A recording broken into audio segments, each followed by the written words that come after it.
factores que facilitan el proceso y obstaculizan el cambio organizacional. Ese fue nuestro objetivo. Para ello trabajamos en un diagnóstico de resistencia al cambio y se realizaron dos grandes etapas, una más bien cualitativa y otra orientada a datos por mi área cuantitativa, y mezclamos estas dos cosas para poder tener grandes resultados. Entonces, en esta primera etapa cualitativa les quería mencionar que hicimos entrevistas grupales, talleres con diferentes funcionarios del hospital, de áreas y cargos, y en la segunda parte cuantitativa se aplicó un instrumento en línea, el cual fue anónimo, y pudimos ir obteniendo grandes resultados. El instrumento que utilizamos es del autor Charles Orek, se le pidió su autorización, llamado Escala de Disposición a la Resistencia al Cambio, y este lo aplicamos entre diciembre del 2020 y enero del 2021.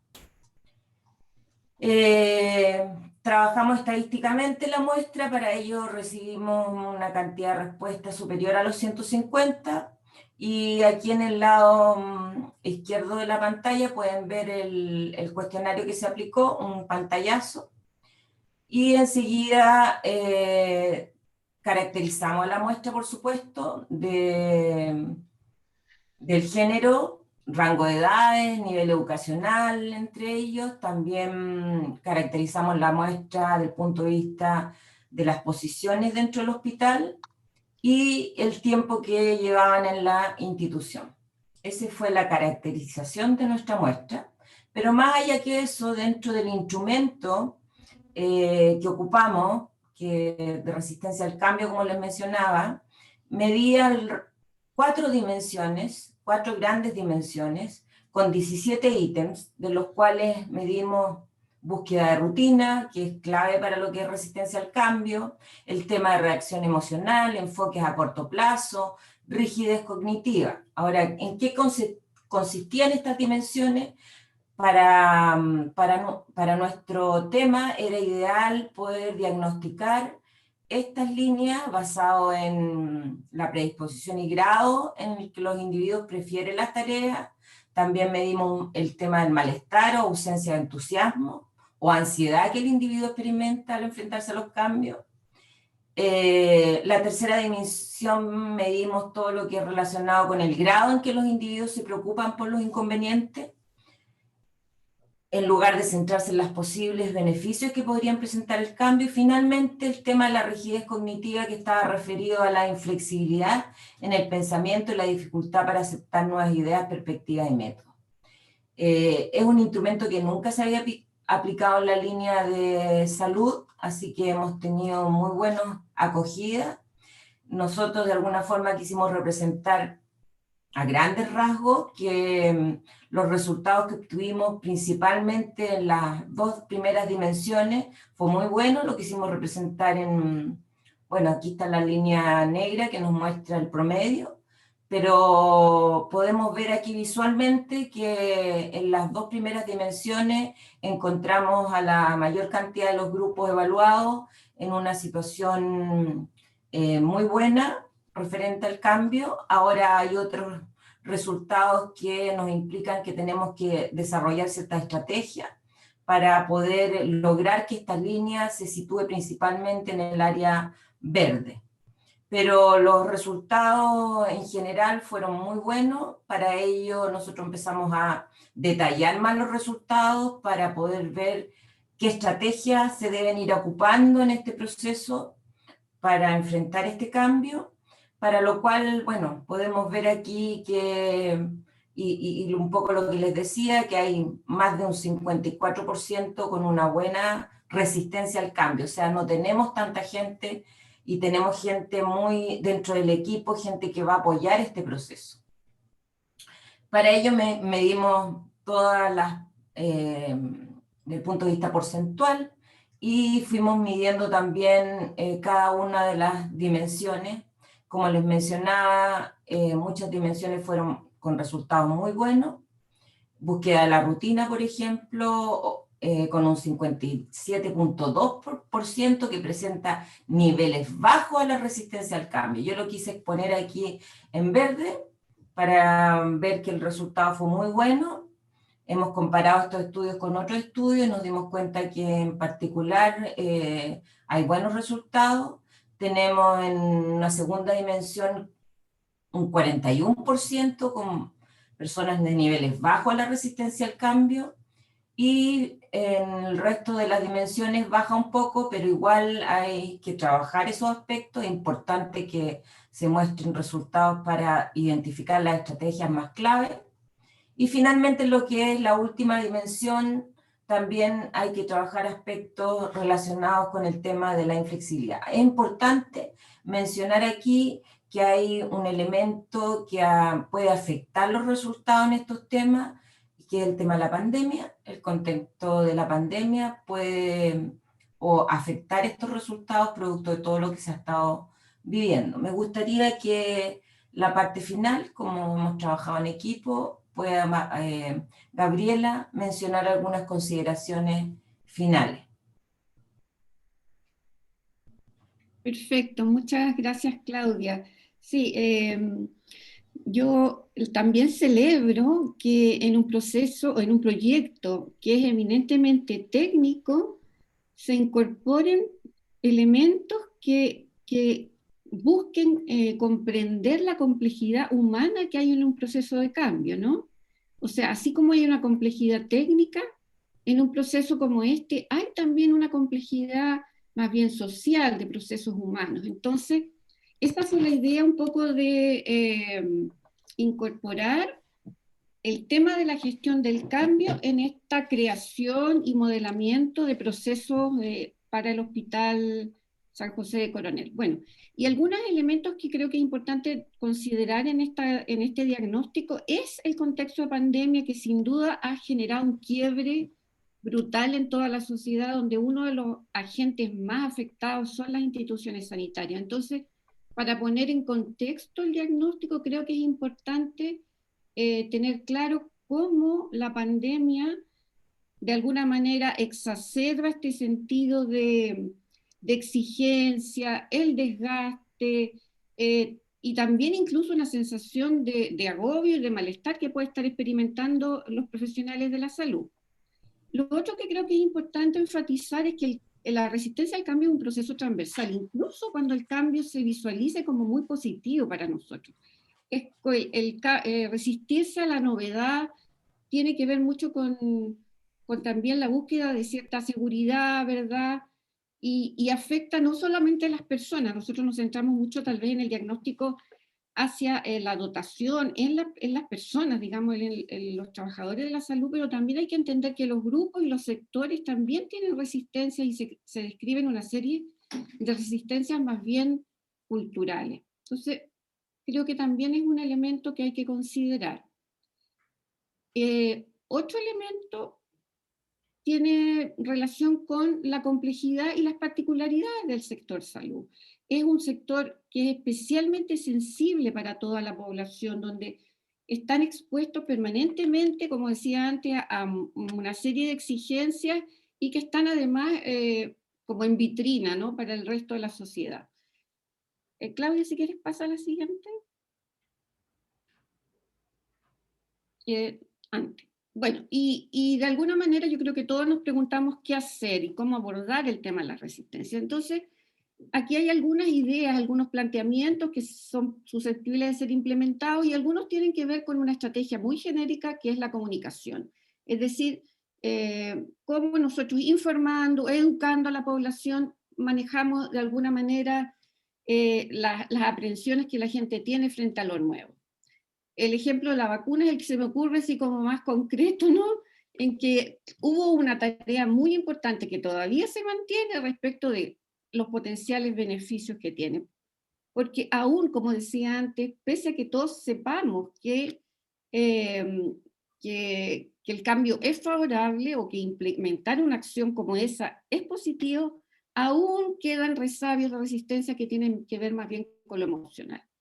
Otra estrategia útil es la participación, cuando la gente obviamente se ve involucrada y siente que tiene algún rol más activo en ese proceso de cambio, también adhiere más a él.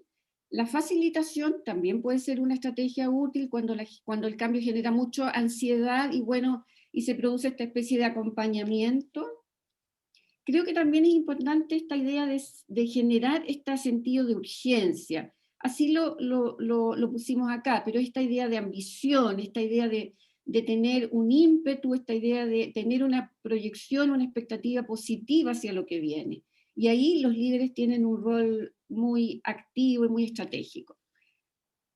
Esto de identificar algunos grupos críticos, algunos grupos que tienen mucha influencia, algunos grupos cuyo rol, digamos, trasciende seguramente al ámbito más técnico y que también tienen la capacidad o el talento para convocar a otros, creo que también es un elemento que puede ser considerado en gestiones como esta. Y bueno, y por último, mantener esto que comentaba, la motivación, el ímpetu y este sentido de ambición. Ahora, yo creo que, Claudia lo comentó antes, nosotros hicimos una evaluación a partir de entrevistas grupales y yo creo que quedó bien de manifiesto ahí esta idea de que es un grupo que está activo, que está entusiasta. Bueno, esa evaluación, lo comento, fue antes de la pandemia. Hoy día tal vez la situación puede ser un poco diferente, pero sin duda era un grupo que tenía recursos y que estaba dispuesto a movilizarlos para enfrentar este cambio y que en el fondo la gente lo visualiza como algo que le va a traer grandes proyecciones al hospital. Eso en términos generales. Muy bien, Gracias. agradecemos a las expositoras por su presentación. Muchas gracias. Los centros hospitalarios, ya sean públicos o privados, deben proveer una atención oportuna a sus pacientes con los mayores estándares de calidad y seguridad clínica. La hipótesis en la cual se sustenta esta línea de trabajo en el Centro Avanzado de Simulación de Procesos es que la introducción de un enfoque de proceso que integre flujo, personas, equipos e insumos y calidad en la etapa de diseño o normalización de instalaciones hospitalarias permite construir instalaciones con una clara orientación al paciente, resultando en menores tiempos de ciclos y mayor seguridad clínica. A continuación, y para el paso a la última presentación, resultados de simulación a futuro Hospital de Coronel, tengo con ustedes a Paulo Concha, ingeniero civil industrial, ingeniero senior del Centro Avanzado de Simulación de Procesos. Por favor.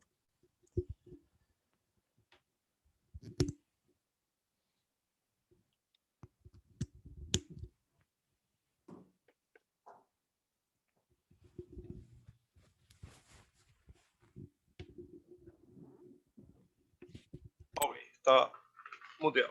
Bueno, muchas gracias por esa presentación. Buenos días. ¿Me confirman si se ve la presentación bien, Sheila?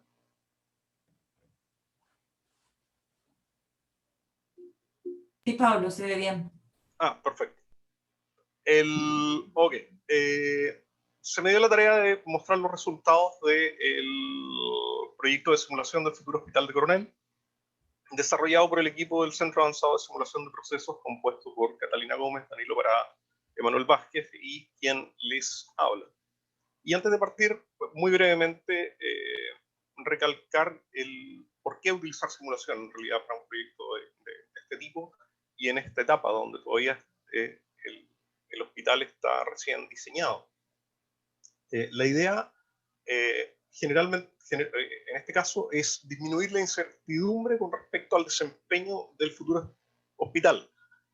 Simular significa trabajar con un modelo del sistema que estamos estudiando, por lo tanto construimos este modelo del sistema que a futuro va a estar funcionando, el futuro hospital, con información recabada del actual hospital, otra información recabada estadística y las proyecciones propuestas por el estudio de preinversión hospitalaria, para poder descubrir posibles oportunidades de mejoramiento antes de que esto esté realmente funcionando. La idea es probar alternativas antes de su implementación y medir el desempeño antes de su implementación. Los objetivos que nos planteamos en el estudio fue el modelamiento completo desde el punto de vista de los flujos de paciente en el hospital. Si bien modelamos la atención en cada uno de los servicios, modelamos también el flujo de pacientes entre los distintos servicios. La idea era hacer el cruce de la futura infraestructura con la forma de hacer las cosas del actual hospital, de manera de evaluar el desempeño de la futura infraestructura frente a los requerimientos de atención y de alguna manera validar la viabilidad de cubrir la demanda proyectada con los recursos que se proponen en el proyecto. Para la construcción de un modelo de simulación nosotros necesitamos combinar los siguientes elementos, que son la demanda, los recursos, el modelo de atención y los tiempos de actividades.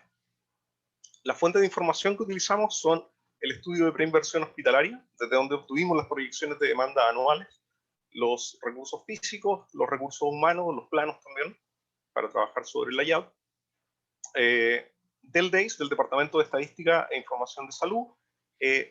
Obtuvimos información del año 2019 para caracterizar esta demanda proyectada, poder definir patrones de cómo se comporta la demanda, esta estacionalidad que mostraba don Francisco en un principio, de las llegadas, por ejemplo, a la unidad de urgencia durante la semana, día a día, hora a hora. También del DEIS obtuvimos la información con respecto a la estadía en hospitalización de pacientes de atención cerrada, la cual utilizamos la información tanto del Hospital de Coronel como del Hospital Regional para el año 2019. De las experiencias anteriores del Centro Avanzado de Simulación de Procesos, nosotros obtuvimos modelos de atención, tiempos de actividad y registros de producción que validamos antes de utilizarlos en el modelamiento. Cabe decir que también se utilizó la experiencia realizada en la misma unidad de urgencia del actual Hospital San José de Coronel. En términos generales, como modelo conceptual planteamos esto, el modelamiento con más o menos detalle de los distintos servicios, desde el punto de vista de la atención del paciente, de los flujos de pacientes, y las relaciones entre estos servicios desde el mismo punto de vista. Así, por ejemplo, hospitalización es alimentado con demanda que viene de urgencia y de pabellones quirúrgicos, y también considera el movimiento de pacientes para exámenes de imagenología durante su estadía, por ejemplo. Cada uno de estos servicios se modeló con más o menos detalle. Aquí vemos como ejemplo del lado izquierdo parte de lo que es el diagrama, el modelo conceptual de la unidad de urgencia. A la derecha vemos lo que es de atención cerrada y de atención quirúrgica. Entonces, dependiendo de la disponibilidad de información y qué tan factible era validar el modelo con cierto nivel de detalle, seleccionamos este nivel de detalle para los distintos servicios. Aquí tenemos un ejemplo de la información que nosotros obtuvimos del estudio de preinversión hospitalaria, donde para cada uno de los servicios hay proyecciones con respecto a la producción. Hay cierta caracterización de esta demanda, donde, por ejemplo, la atención ambulatoria se divide en distintas especialidades, la atención en urgencia por adulto, mujer, niño, y esto nos permite caracterizar la demanda dentro del modelo. También de aquí obtuvimos todo lo que es recursos físicos, recursos humanos y el layout que utilizamos para construir el modelo. Como mencionaba Francisco, con el modelo construido, con un modelo de simulación construido, nosotros podemos medir lo que nos interese, cualquier cosa. Por lo tanto, definimos indicadores de desempeño más importantes para cada uno de los servicios, considerando también uno que va a ser como más global, que es el número de camas utilizadas, los requerimientos de uso de camas en atención cerrada, ya que es una característica que uno siempre escucha cuando ve las características de un hospital. Algunas consideraciones con respecto a la simulación. El modelo se corrió durante 4 semanas, de lunes a domingo, donde las primeras 2 semanas se utilizaron para alimentar el modelo y las últimas 2 semanas para efecto de tomar mediciones de las medidas de desempeño. Se corrieron 10 réplicas calculadas en base a obtener una precisión del 10% de la media de las medidas de desempeño más importantes de cada servicio. Finalmente, para todo experimento del modelo general se utilizaron estas 10 réplicas. Estos son algunos ejemplos de los resultados que obtuvimos y cómo fuimos analizándolo y generando algunos escenarios en base a cosas que nos llamaron la atención. Por ejemplo, en el caso de atención cerrada, vemos en el lado izquierdo el censo de camas generales, o en realidad los requerimientos de uso de cama, versus las camas proyectadas, que son del orden de 350 camas en el hospital total, de forma general. Vemos que En este caso, en este primer modelo, utilizamos la información con respecto al tiempo de estadía, tiempo de hospitalización, obtenido del hospital regional del año 2019, estadística obtenida del DEIS. Y vemos que en este caso el 24% del tiempo estamos bajo o en el punto del número de camas proyectadas. Es decir, el resto del tiempo vemos que va a haber una falta de camas entre comillas. ¿Por qué digo entre comillas? Porque este análisis, o sea, la proyección de la demanda, en este caso, está definida con datos del hospital regional. Y si bien el futuro hospital va a ser de mayor complejidad, quizás el número de prestaciones no sea tan grande como lo del hospital regional. Por lo tanto, nosotros hicimos el ejercicio de generar un primer escenario en el cual utilizamos también datos de estadía del hospital de Coronel del año 2019, donde los tiempos en promedio no cambian tanto. De hecho, el tiempo, si vemos al lado derecho abajo, los tiempos que más varían son la estadía de pacientes que vienen de cirugía mayor de urgencia o directamente del servicio de urgencia, donde bajan del orden de un día. Cabe decir que estos son promedios y por detrás hay distribuciones estadísticas. La estadía puede estar entre un día y 20 días hospitalizado. Vemos que utilizando estos tiempos de estadía, la demanda por el uso de camas siempre está bajo el número de camas propuestos por el proyecto. La realidad probablemente va a ser algo intermedio entre estos dos casos y se sugiere un mayor estudio a futuro donde se puede aterrizar un poco de mejor forma la demanda proyectada. Con respecto a la unidad de urgencia, podemos medir cosas como los tiempos de ciclo separados por las distintas especialidades, los tiempos antes de la primera evaluación médica. Vemos que, al igual que en el servicio de hospitalización, la producción anual cumple las proyecciones definidas en el estudio de preinversión hospitalaria. Nos llamó la atención en este caso que, por ejemplo, el tiempo de ciclo del área de ginecobstetricia era muy alto. Determinamos que el cuello de botella era que hay solamente un box de atención, por lo tanto generamos un segundo escenario para ver cuál era el efecto de asignar un segundo box de este tipo de atención y vemos que el tiempo de ciclo pasa desde 9.7 horas a 2 horas y media. También afecta esto mismo y disminuye todos los tiempos antes de la primera evaluación médica.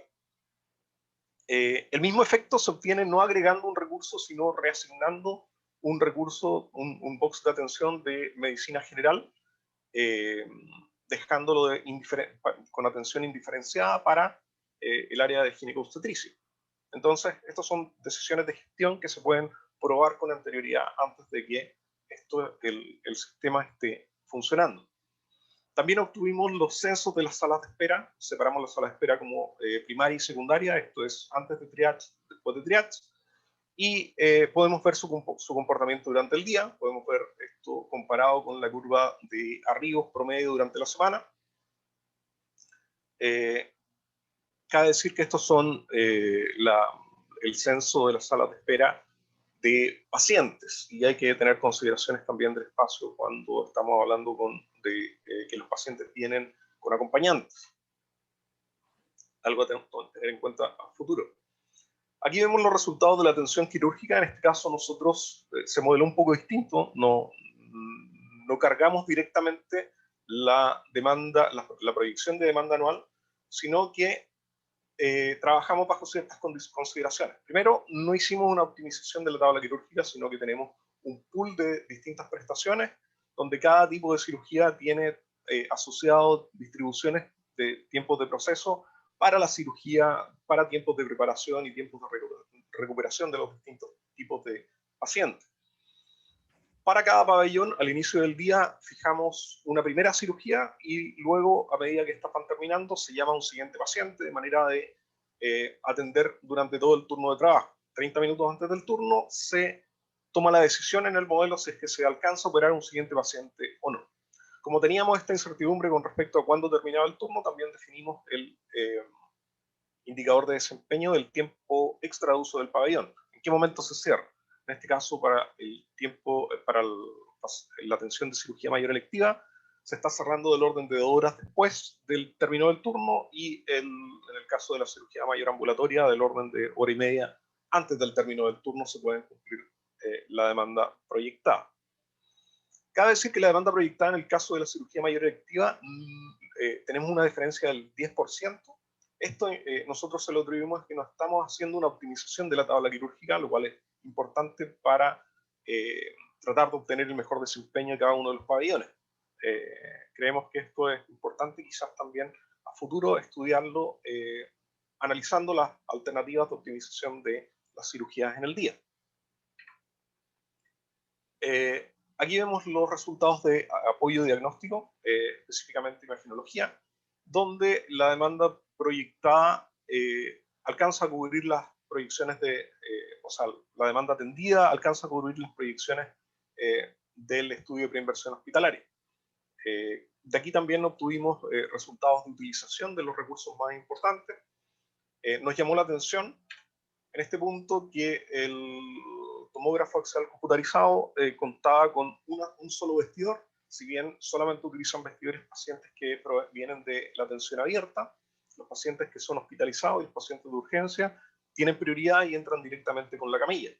Pero quisimos ver cuál era el efecto de agregar un vestidor, si se le podía sacar mejor desempeño, y vemos que el tiempo de ciclo para los pacientes de atención ambulatoria disminuye del orden de 22 minutos, lo cual es significativo. La idea es que esto nos permite probar este tipo de soluciones que pueden ser simples de implementar a futuro con anterioridad, o sea, oportunidades de mejorar el desempeño antes de que el sistema esté funcionando. Los resultados de atención abierta, consultas médicas en general y distintas especialidades, también el modelo alcanza a atender la demanda proyectada. Vemos también como detalle el censo de la sala de espera, con la misma consideración de urgencia, en el sentido que hay que considerar que estos son solamente pacientes y los pacientes vienen con acompañantes. En otros estudios hemos visto que en promedio hay 1.2 a 1.8 acompañantes por paciente, dependiendo de los servicios, donde este puede variar entre 1 y 4 acompañantes. De la misma forma que que hicimos en la atención quirúrgica, obtuvimos también el tiempo extra del uso de los bolsos de atención de las distintas consultas médicas para ver en qué momento termina el turno, qué tan holgados estamos para la atención de la demanda, y vemos que la mayoría de los servicios terminan atendiendo o permiten atender la demanda proyectada antes del término del turno, considerando un tiempo de espera del orden de 6 minutos en promedio, y esto puede ir desde 3 a 20 minutos, dependiendo, de acuerdo a la variabilidad del modelo. Esto es, en términos generales y muy, muy resumido, algunos resultados con respecto al proyecto que desarrollamos. Cabe decir que, como conclusión general, nosotros vemos que el proyecto o la simulación demuestra que se validan la posibilidad de atender las demandas proyectadas con los recursos propuestos. Hay que tener ciertas consideraciones y la idea de realizar un estudio de este tipo es, con esta holgura de tiempo, considerando que esto todavía está recién diseñado, nos permite adelantarnos en la toma de decisiones y en la gestión de cómo se podrían aprovechar oportunidades que podemos caracterizar ahora con este tipo de modelamiento. Eso sería todo por mi parte. Las consultas parece que van al final del seminario. Así es, muchas gracias a Pablo por su Bien. presentación. Gracias. Sin lugar a dudas que un proyecto tan importante como el que hemos podido conocer hoy y que pone a disposición herramientas tecnológicas para innovar y mejorar la competitividad en la gestión y construcción de la infraestructura pública, impacta positivamente en la sociedad. A continuación, dejamos con ustedes a Francisco Ramis, que comentará sobre los resultados del proyecto.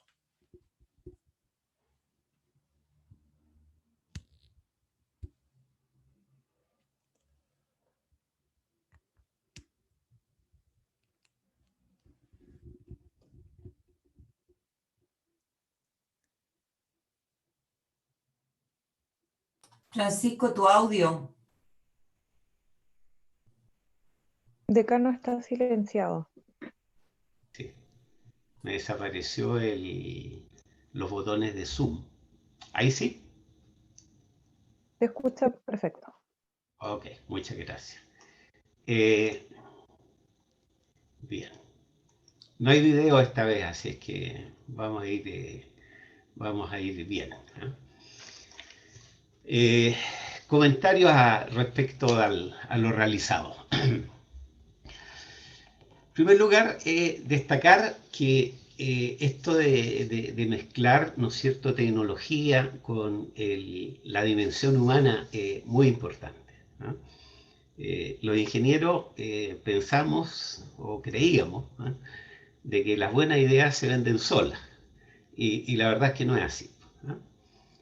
Basta que alguien tenga una idea para que salga otra persona y le diga todas las buenas razones por las cuales su idea es mala, ¿no? Entonces, esto es bueno y creo que debiera seguir siendo la forma de proceder. Segundo tema importante es que por primera vez que se modela un hospital en su totalidad. Bueno, ciertamente en Chile no se ha hecho. Yo puedo dar fe que tampoco se ha hecho afuera. Asisto normalmente a congresos internacionales de simulación y lo que se ve a lo más es el modelamiento de unidades, de pabellones, todas las cosas que hemos hecho nosotros aquí en Chile, ¿eh? Pabellones, toma de muestras, laboratorio, imagenología, unidad de emergencia, etcétera, etcétera, ¿ya? Y esto muestra de alguna forma la complejidad que esto tiene, porque las unidades, si bien tienen algún grado de autonomía, son todas interdependientes. La unidad de emergencia depende de imagenología, depende del laboratorio fuertemente, depende de la farmacia. A veces los problemas se generan fuera de la unidad porque, no sé, rayos no responde oportunamente, ¿ya? Entonces, sí, el sistema está interrelacionado y eso le agrega complejidad, ¿ah? Y relevo esto del tema de la variabilidad, del enfoque de proceso, ¿no es cierto? Porque si uno tiene un enfoque de proceso, es imposible de que se pueda diseñar una unidad de emergencia, por ejemplo, sin triage o sin... seguramente los que tienen experiencia han visto casos así extraños, ¿eh? Entonces, es un hito y agradecemos a Corfo por que veníamos siguiendo por mucho tiempo, ¿eh? Y que lo hemos logrado. Trascendencia, lo mencionó Pablo. La gracia de esto es que se detectan los problemas antes que las instalaciones entren en funcionamiento. Y eso, corregir ahí es bastante más económico que corregir una vez que se hizo, ¿no?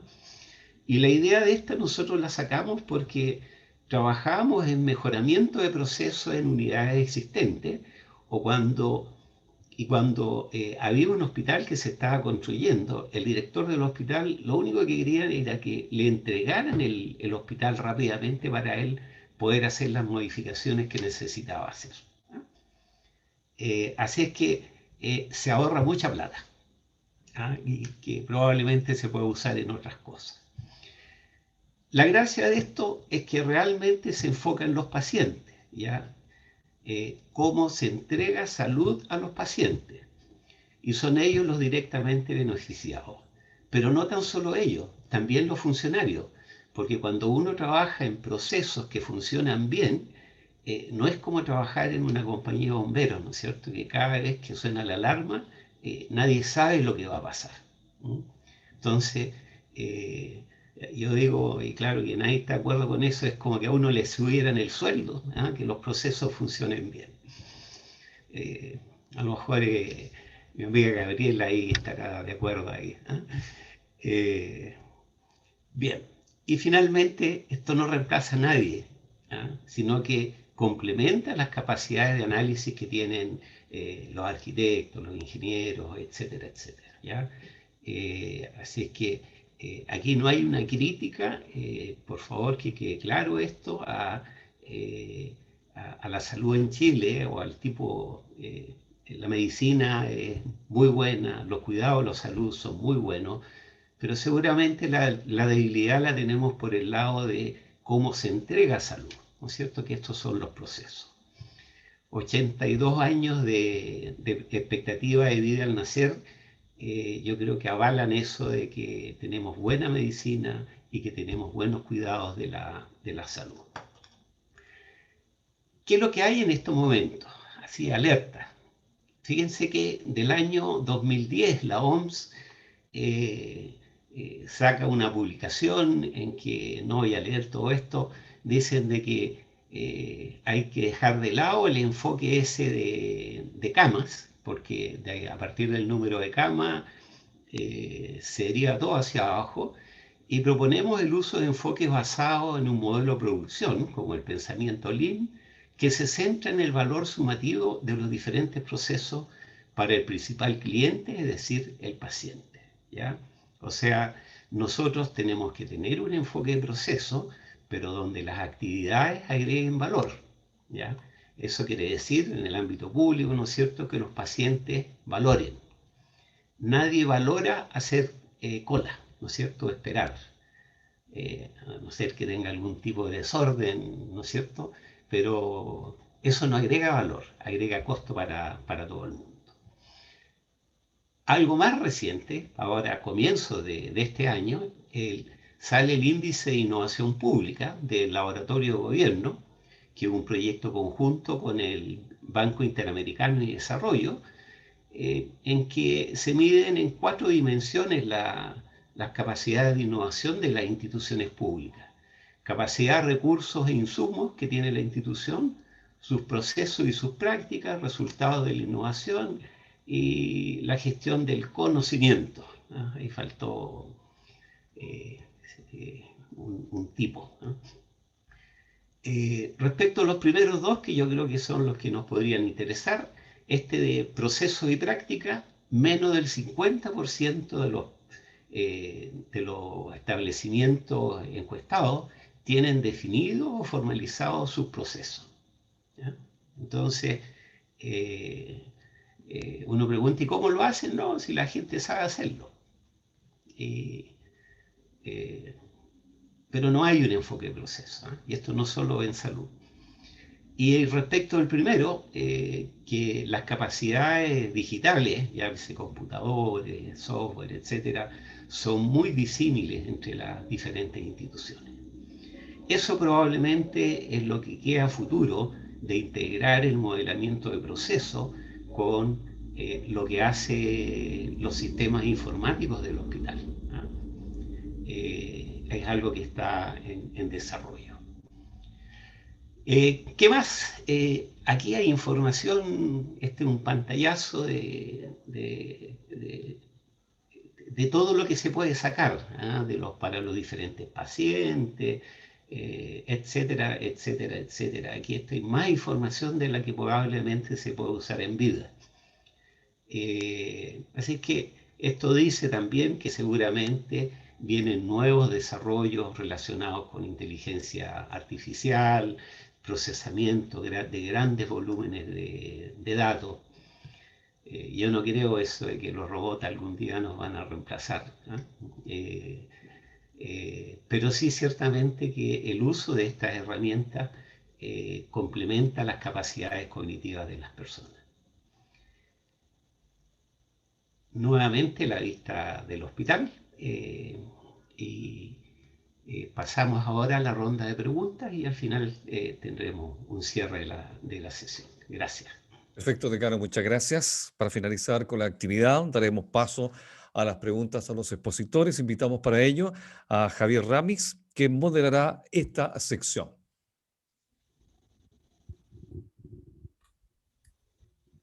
Muchas gracias, Ismael. He estado atento al chat, a los mensajes, comentarios y preguntas, y la verdad es que tenemos bastantes.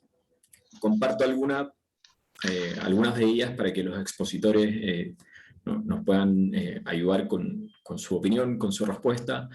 Y la primera de ellas, orientada a la gestión del cambio, Ivania nos pregunta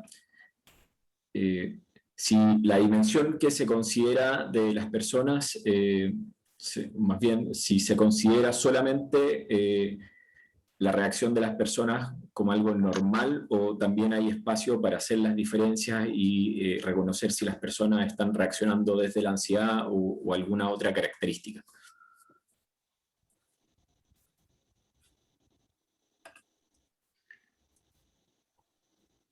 Gabriela, Sí, sí.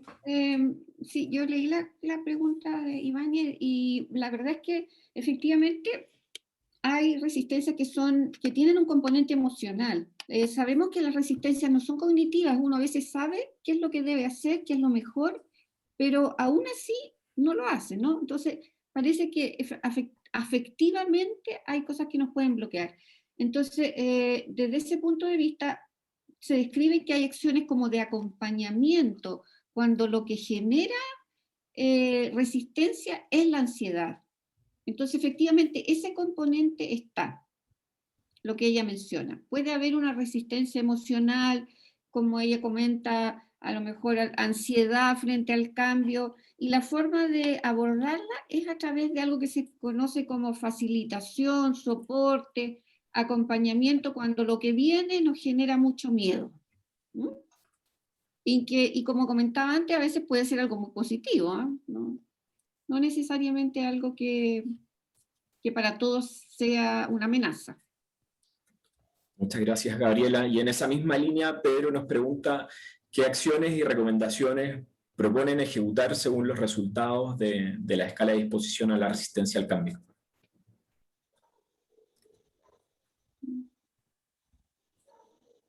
El doctor Quiroga parece que quería hacer un comentario, ¿no?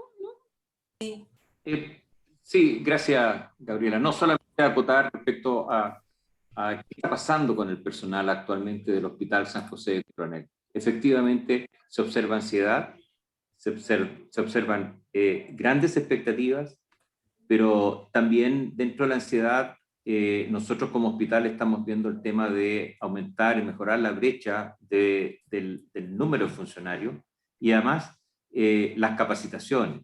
Debemos tener un aterrizaje al nuevo hospital con mayor personal, mayor cantidad, número personal, pero también más capacitados, porque efectivamente va a ser un hospital de altísima complejidad. Ahora, en ese ámbito y en un punto particular que ejemplariza esto, es que hoy día estamos a puertas de abrir una nueva unidad de tratamiento intermedio, que es la antesala de una UCI, de una sala de paciente crítico, bueno, a propósito de la pandemia, pero también la estamos abriendo mirando este nuevo hospital. Así que eso quería acotar respecto a qué es lo que está pasando dentro del hospital que apuntaba a la pregunta que se hizo. Muchas gracias.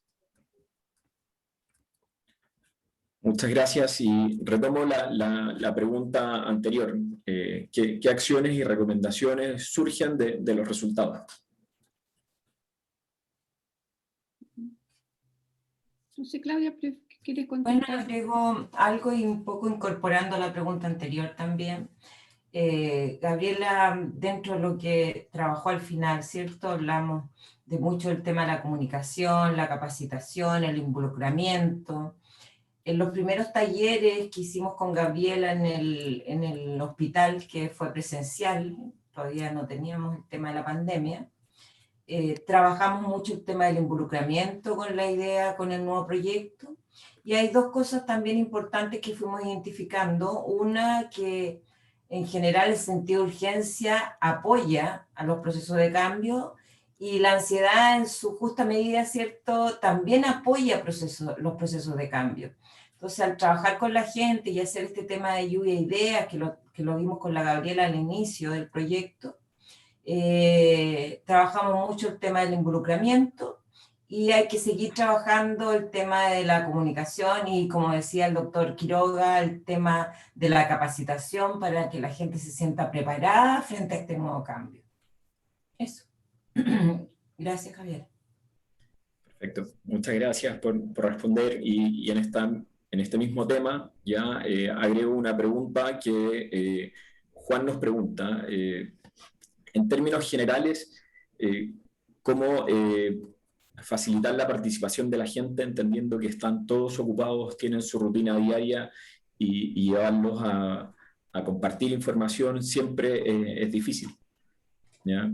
Puntualmente Javier pregunta por los médicos y su rutina y cómo llevarlos a registrar en forma más eficiente y digital, que se entiende como algo incómodo, pero extiendo esto a todo el personal. Gabriela. Sí. Bueno, efectivamente, también conocemos el proceso de implementación de la salud digital, algo bien concreto, la implementación de la ficha electrónica, ¿verdad? Y sabemos que si bien es algo que facilita la gestión, también tiene un costo, ¿no? Seguramente hay que inicialmente invertir más tiempo, pero, y eso lo observamos, ¿eh? Y lo observamos también incluso en los médicos, si lo voy a decir directamente, porque efectivamente las limitaba para horas de atención directa con el paciente.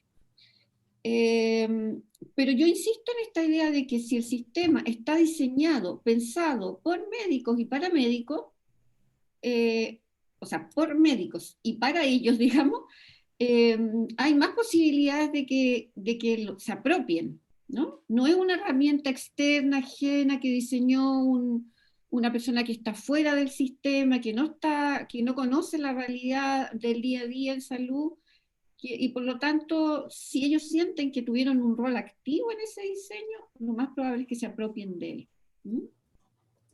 Perfecto. Muchas gracias. Agregar un poco a esa pregunta, Javier.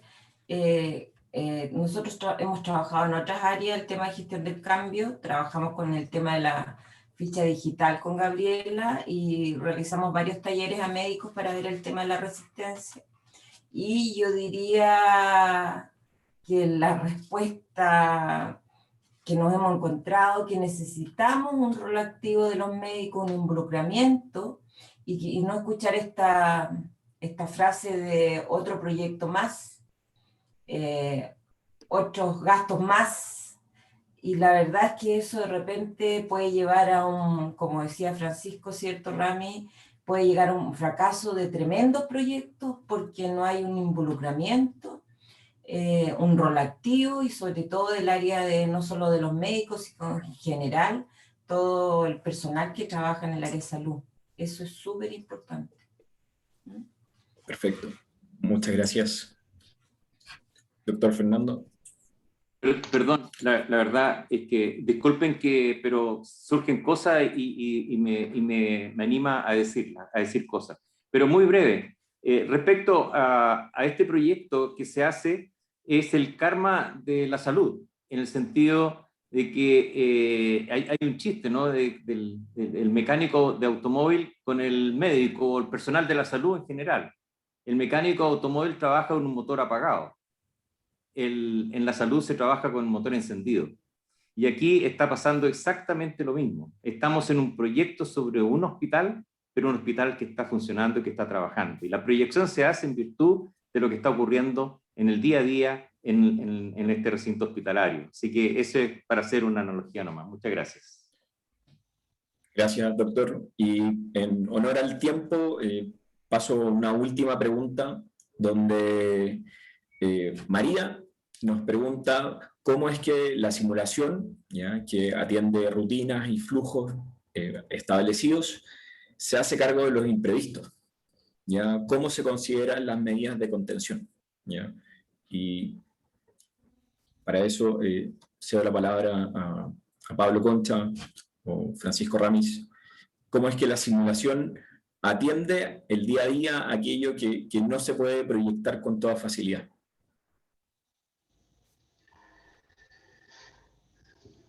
¿Respondo yo, Pablo? Sí. Si gusta. Si son imprevistos, digamos, mal se pueden planificar, ¿ah? Ahora, uno puede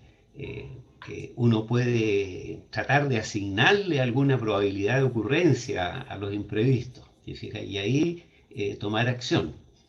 Pero los imprevistos no se pueden planificar. En salud normalmente hay más capacidad de la que se requiere normalmente, y eso debiera permitir absorber variaciones. Eso es como tratar de hacer simulación con incertidumbre. Por ejemplo, el mundo se va a acabar. Claro, pero ¿cuál es la probabilidad que se acabe mañana? No sabemos. Y en 100 años más no sabemos, etc. Entonces hay que bajar de lo imprevisto al riesgo. Y eso se maneja con probabilidades.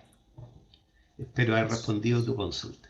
Sí, comentar también que una forma también de enfocar eso es por medio de generación de escenarios, en el sentido de que si son cosas que tienen ocurrencia muy rara, quizás el incluirlo dentro de un modelo base puede hacer que los resultados se diluyan. En cambio, si uno quiere modelar la ocurrencia de algo en particular que es muy raro, pero quiero ver cómo reacciona todo el sistema frente a este cambio, yo lo puedo generar como un escenario y generar ese evento en particular durante esa versión del escenario y sacar los indicadores de desempeño solamente alrededor de la ocurrencia de esos eventos. Entonces, se pueden estudiar de cierta forma también. Muchas gracias por sus respuestas, y la verdad es que nos llegaron muchas preguntas, pero en la medida que fueron apareciendo las respuestas, es impresionante que las preguntas solo se multiplicaron, ¿ya? Así que las vamos a registrar todas, bienvenidas, y las vamos a tener en atención para poder compartir respuestas por algún canal. Pero muchas gracias a todos, terminamos con esta sección. Perfecto, muchas gracias Javier Ramis. Agradecemos las consultas del público y la respuesta de los expositores. Para finalizar el seminario dejamos con ustedes a Francisco Ramis, quien entregará palabras de cierre. Muchas gracias. Bueno, solo tenemos palabras para agradecer, ¿no es cierto?, a esta tremenda concurrencia que hemos tenido y a nuestros auspiciadores. Siempre cuando uno agradece y personaliza, lamentablemente alguien queda afuera. Así es que voy a tratar de ser lo más amplio que pueda. En primer lugar, agradecer a los dueños de casa, representados aquí por el doctor Fernando Quiroga, por la acogida que tuvimos siempre, la colaboración. Durante el proyecto hubo 3 directores y siempre tuvimos cooperación. El caso suyo ha sido muy especial. Y a su equipo directivo, y en particular a Aldo, Aldo Parra, que era su director administrativo y que ahora está por otro lado, parece. Y quien cumplió esa función anteriormente, Carlos Hidalgo, que tampoco está en el hospital. En segundo lugar, agradecer al Servicio Salud Concepción, quien nos ha apoyado desde un principio. Nuestro primer proyecto en el área de la salud fue cuando, se me olvidó el nombre del director, uno que fue director de servicio y posteriormente, hasta hace poco, era el director del hospital, antes de Carlos Capurro, Sergio Paso. El doctor Sergio Paso era director, eso no sé, 2000 algo. Y desde esa fecha en adelante hemos tenido apoyo. Muchas gracias. Nosotros necesitamos el laboratorio del hospital y con ese insumo podemos trabajar. A Corfo, el Comité Regional de Desarrollo Productivo, nuestro laboratorio partió como un proyecto Innova, exactamente en el año 2002. Así que ya vamos pegando para los 20 años. En esa época el tema era la industria forestal, los aserraderos, las fábricas de celulosa, etcétera, etcétera. Lo siguen siendo, pero hemos evolucionado fuertemente hacia el área de la salud. También agradecer a Claudia y Gabriela por su espectacular trabajo. Yo creo que aquí estamos todos muy preocupados de esto. De hecho, las preguntas se notan, ¿no es cierto? La mayoría van al área de ustedes. Así que muchas gracias y felicitaciones. Y a los ingenieros del CAS por el trabajo tremendo que hay detrás. y en particular a Pablo Concha, que hizo de líder de este proyecto. Así que muchas gracias a todos. Creo que ha sido una ceremonia impecable, salvo por mi proyección de video, pero quedamos todos muy contentos. Las preguntas que no se han respondido las vamos a responder tomándonos del mail. Muchas gracias. Muchas gracias, señor decano. También agradecemos a nuestra audiencia a este seminario Cierre Proyecto, herramientas para innovar en el diseño de y normalización de instalaciones hospitalarias. Hasta una próxima oportunidad. Muchas gracias.